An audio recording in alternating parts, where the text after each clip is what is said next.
Good morning, everybody. Pastor Stitch, Narrow Path Christian Church, BC, Bay City, Michigan. Welcome to the Biker Devotional. Do you know why King Solomon wrote the book of Proverbs? Are you familiar with that at all? Well, if you're not, one reason was because he wanted these sayings for you and I. He wrote them for his son. But he gives us the answer to why in the very beginning of the book of Proverbs.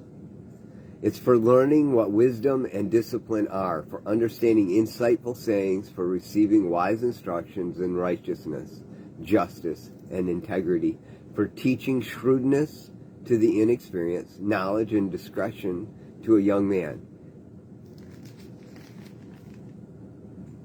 It's important that we understand why it was written so we can move forward. Sometimes when we look at it, we're looking for all the good stuff, right? But it was for teaching and correction. You know, Paul told us that no discipline, no correction is pleasant. It's difficult. It's painful. And the reality is, if it's real discipline, if it's real correction, it needs to sting a little bit, doesn't it? Today, as I was reading through Proverbs chapter 1, because it's May 1st today, I read these words. And it reminded me of somebody. Let's see who it reminds you of. If you respond to my warning, then I will pour out my spirit on you and teach you my words. Don't those words sound exactly like what Jesus said to his disciples? If you respond to my warning, and then I will pour out my spirit on you and teach you my words. But just before that, he says, how long, foolish ones, will you love ignorance? How long will you mockers enjoy mocking? And right after that verse, he says, since I called out and you refused, extended my hand and no one paid attention, since you neglected all my counsel and did not accept my correction, I, in turn, will laugh at your calamity. I will mock when your terror strikes you.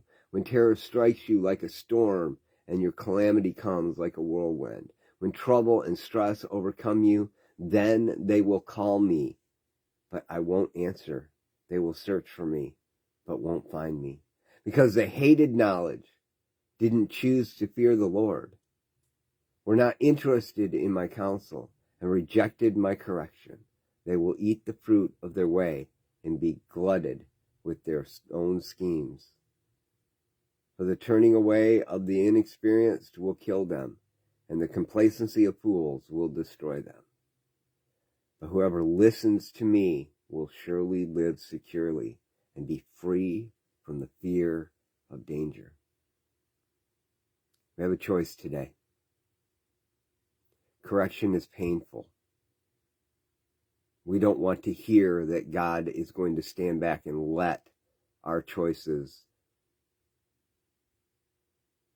and let us experience our consequences. We don't want to hear that.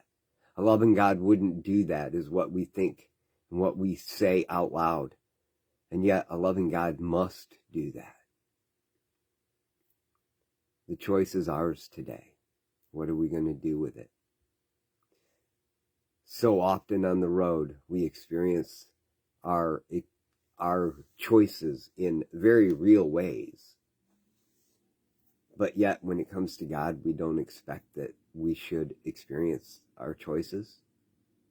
He says if we respond to his warnings, he will pour out his spirit on you and teach you his words. Those are the exact same thing that Jesus said. Correction hurts, I know. We don't want to hear it. But it is to course correct. And so today, let's choose to hear and apply his words. It's your choice. I can't choose it for you. I can't pray you into heaven, even though I wish I could. I can pray for you, which I do every day, because I truly love you all. And I want the best for you. And I hope you want the same for me. I love you all. I hope you have a great day. God bless.